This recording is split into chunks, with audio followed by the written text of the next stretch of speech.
Hi guys, how are we all doing? Welcome back to the Sorrymate YouTube channel, and today we are joined by Claire Jones. So thank you very much for taking some time out of your very busy schedule. I know you are hugely busy right now.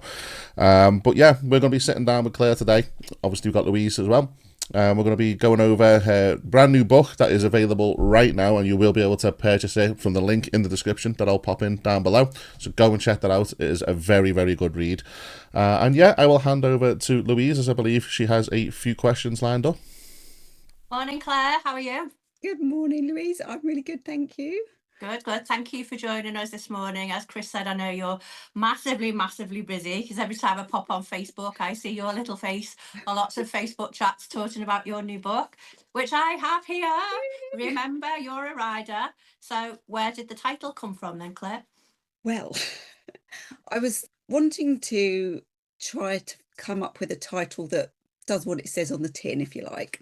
And my work obviously is very much around the mindset of being a motorcyclist, and particularly a new motorcyclist or a nervous motorcyclist, a motorcyclist who's perhaps struggling with believing that they're competent, even if they have got the paperwork that says they are. It's believing that you can actually do it.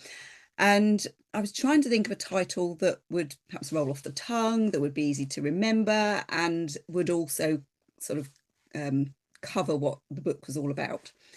And I was really struggling to think of it. And I came up with one thing, and then I kind of thought, that doesn't really sound exciting enough. And also there are other similar titles out there. So I thought, no, I need to think again. And I was out running, and all of a sudden into my head popped, "Remember you're a womble."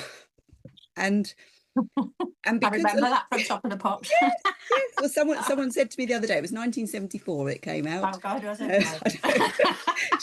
Showing my age now. I was 1 when it came out. I was 3. And but it's one of those songs that it's an earworm, isn't it? It gets into your head, and it kept going around in my head. And because a lot of my work is about identity and about how we see ourselves, and if we see ourselves as someone who's not capable, we're going to show up as someone who's not capable, and vice versa. If we see ourselves as someone who's capable, that's going to help us to show up in a way that is more effective. And that theme runs through all of my work that I do with my clients. So when that popped into my head, I'm like, remember you're a womble. Remember you're a biker. Nah, that's not quite right. Remember you're a rider. Yeah, and it rolled off the tongue, and I'm like, yeah, I like that. And then it just stuck. So of course, when I was pulling all the parts of the book together, and I always like to make sure it takes me right back to studying for exams, and like, have you answered the question? Yeah. To keep thinking, have I answered the question of, what is the title of the book? Remember you're a rider, the mindset guide for new and nervous motorcyclists. So it's about always coming back to the fact that even though you may not feel like a rider yet, you are one because you're riding, and thinking about what kind of rider do you want to be? What does that look like for you? Giving you some direction, something to anchor to, so that when you're struggling, you can keep coming back to what you're working towards, and then you can feel good when you finally feel like you've got there. So what's your background then to being able to give advice on mindset and riding, and how did you come to write this book? Okay, so my background is kind of long. I don't know if it's interesting or not, but it's long. And I started my career as a prison officer, and then I moved into drug and alcohol work, and then I moved into senior management within the NHS. And those roles kind of showed me a lot about life and gave me a lot of experience of working with people. And I also did a number of qualifications around behaviour change, around leadership management, people management. A lot of that is, psychology involved in that. And then I became a firefighter, a part-time firefighter at the age of 40, alongside my very busy senior role. I think, how many hours a day have I Didn't got? have enough to do that, we Exactly. My children were sort of, quite self-sufficient by then, so I had more time on my hands, and I absolutely loved doing it. But it was a real kind of roller coaster of emotions for me, and identity sort of clashes at the times, like suddenly going from applying to do it to actually the real life of actually training and doing it, where you're actually confronted with very scary situations, and having to kind of dig deep and question, why am I doing this? And can I really do this? And had to work through that a lot. Alongside that, I had my own sort of health transformation. So prior to becoming a firefighter, I'd overcome my own behaviour change issues around my relationship with food. I was quite overweight prior to that, and also very unfit. And I smoked a lot, and I was able to overcome that to get fit enough to join the fire service. So I had that my own kind of personal journey of overcoming challenges, and I've got a few medals behind me, as you might notice. And the reason I have them there is because they really do show the power of consistency. And when you keep showing up one foot in front of the other, you do achieve a lot if you keep going in the right direction. So I've got all of that behind me. And then in 2018, sadly, my father passed away. And he was very passionate about health and well-being. And a lot of people had asked me, what have you done? How did you get from where you were to where you are now in terms of, your health and well-being and your fitness and, running all these marathons and becoming a firefighter? Although I'm not a firefighter anymore. I had to leave after a few years because it was just too much to juggle. And so I became a coach, and I focused very much on health and well-being and supporting people to manage their weight, but from a mindset first perspective, as opposed to here's a diet, follow this, lose weight. Because what tends to happen a lot of the time is that people will lose weight and put it back on again. Yeah. Because they don't stick with the things that they did to lose weight. And it's, it's about lifestyle change. And more than that, it's about changing your mindset and changing your attitude towards food and yourself. And that's the work that I do. And that's where the identity sort of theme comes in. And so I was doing that for a number of years and having great success. And my clients had great success with my clients, and some really, really lovely success stories where people have lost the weight and been able to keep it off and completely change their whole outlook on life. And then when I got to 50, I decided, hey, I want to learn how to ride a motorbike. And then I went from feeling and being quite competent and having achieved a lot to suddenly a brand new beginner with a nervous system that was on fire because I was terrified that I knew that I didn't know what to do. My nervous system was just like, nope, not playing ball. And because a lot of the work that I did in my NHS role was around risk management, incident management, health and safety, my health and safety hat was going, this is dangerous. You can't do So this. is your life insurance. So I was starting from I would say, if you imagine there's a start line at a race, I was starting about 50 feet behind the start line because I couldn't even lift my feet off the floor on a scooter to begin with. And that was a real kind of, identity shock, because it's like, hang on a minute, I'm used to being capable of things. And now all of a sudden, and having watched lots of videos and talked to lots of people who said, oh, it'd be easy. It wasn't at all. So I had quite an emotional journey of about 18 months of learning to ride and overcoming my own sort of confidence issues, because I knew, I was developing the skills, but I also knew I needed to learn to trust myself to be able to access those skills. And that was the gap for me. And then I realized that there were so many other people feeling the same way as I was. And I'm like, with all my background, all my skills, all my experience, I'm actually well placed and qualified to answer these questions and be able to support people. So I just put it out there. If I was to do something like this, would people be interested? And the response was a resounding yes. Yeah. And fast forward a year, and I've now written the book, which is now getting, because there's so many questions that keep coming up over and over again, and it's I felt it was important to try and pull it all together in one place, because although I have blogs and I have my website and I have my my Facebook community and I have my Instagram, it's quite fragmented, whereas this kind of brings it all together into one place and takes riders on a journey. Yeah, well, definitely some of the things you've said there from a personal point of view. I took my CBT, I think, at age 50, and started on a scooter, a Lambretta that I bought, and I absolutely detested that bike. I must have done about 35 miles on it over a space of about 4 years when I finally traded it in.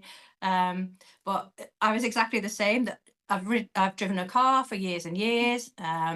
I've run a business, I've got children, I'm, what we'll consider to be a grown-up. I got on a bike and nervousness just took over. I dropped the bike during bike lessons. Another thing that I found as well was, like, at the age, it's quite a physical thing to do. And so like moving a motorbike round is like something, it's like, wow, you didn't realise they're this heavy. So there's lots of things that you have to contend with when you start riding a bike, which is one of the things that when I've seen you on various Facebook forums that I empathised with or could get, because I was feeling exactly the same way. So is your book aimed at learner riders or the whole spectrum? Can anybody who bought your book pick up something that would help them improve their riding skills?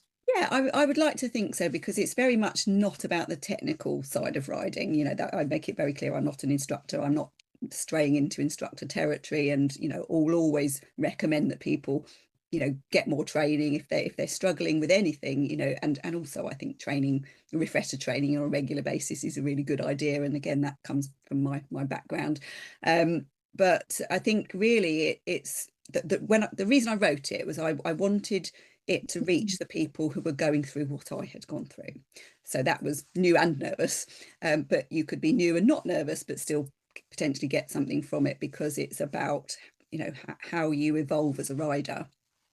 But also, you know, if you're nervous but have been riding for a long time, it's been really interesting since I started doing this work, and the data that has sort of been coming through, is that, you know, many of the people who come into my world have been riding for a long time but still struggle with feeling nervous and feeling anxious about riding, not all the time but maybe sometimes. And then there's others who actually have never really kind of reached that point where they're experiencing what people talk about, you know, so riding, you know, two wheels move the soul, it's the best thing ever, you know, it's great for your mental health. Yes, once you've kind of reached that point of where your competence and your confidence are really closely aligned. But if there's a mismatch, obviously, if you've got more confidence and less competence, that's dangerous. If you've got more competence but you don't feel confident in it, that's also quite dangerous, because, or potentially dangerous, because you're not holding yourself in the safest way on the bike, and you're not necessarily fully alert as well as you could be if your brain and your body are working together in the best possible way. Yeah, that's really interesting, because I'm doing my IAM lessons at the moment, and one of the things that you have to check when you get to your bike is your powders check. And the last S from that powders is self, isn't it? How do I feel getting on this bike? And if I'm not feeling it, then really I shouldn't be riding today. So that my take on it was that there's something in here that can help everybody and improve everybody's ride. And unfortunately at Sorrymate, we acting for people who've been knocked off their bike, it can be a huge psychological thing to get back on a bike again after an accident. Do you feel that this book would help people who have come off their bikes after an accident? Do you think it would help to build their confidence again? Yes, absolutely, because it's all about building up nervous system safety, because at the end of the day, our nervous system exists to protect us. And when something traumatic has happened, our nervous system goes on high alert. You know, it's the danger warnings, you know, the red alert kind of symbol going on inside. And if we are trying to do too much too soon, that can be quite paralyzing. And I've worked with several people who have come to me because they have, you know, had some kind of accident on their bike, and are, you know, needing to try. They really want to ride again, but there's, you know, their nervous system is literally getting in the way by saying, nope, this is too dangerous. We've had an accident. You can't do it. It's not for you. And it's about, see, that person deciding, is it important enough to do, first of all, because, you know, there's the motivation behind riding has got to be strong enough to keep going. If you're, you know, if there's something that's getting in the way and it's really kind of torturing you, you have to ask the question, is it worth it? Is it worth getting back on? And if it is, then what do we need to do to build up that nervous system safety in perhaps a more gentle way than is perhaps the standard, if you like. And indeed in the book there are a number of stories, and one of them in particular is from a situation where there was a tragedy. All right, well, that's really interesting. We're going to purchase some of your books, Claire, and we are going to make sure that they find good homes with some of our Sorrymate followers, because I definitely think there is something in here that could help everybody on their motorbiking journey. So I would just like to say a big thank you to you for coming to join us this morning, and hopefully we'll see you on that Amazon list for quite some time, because you topped it, didn't you, for the motorbike books? Yes. For three days I was in #1 spot, yes, and it's still kind of hovering around the top 10, which is great, and it is really, the word is really getting out. And I think I'd just like to say a big thank you to Jim Sanderson, the founder of Biker Down, who wrote the foreword, because when I shared it with him, he was really keen to help and support it, because he could see just how many bikers it could actually help. And so although I wrote it for new and nervous riders, his opinion is this is helpful to everybody, and including instructors, and indeed I'm forging a lot of relationships with instructors who are very interested in looking at how I can support their work. So yeah, brilliant. Okay then, well, the best of luck, Claire, and thank you for joining us today. Thank you very much. Thanks, Claire. Bye now. Thanks, Claire.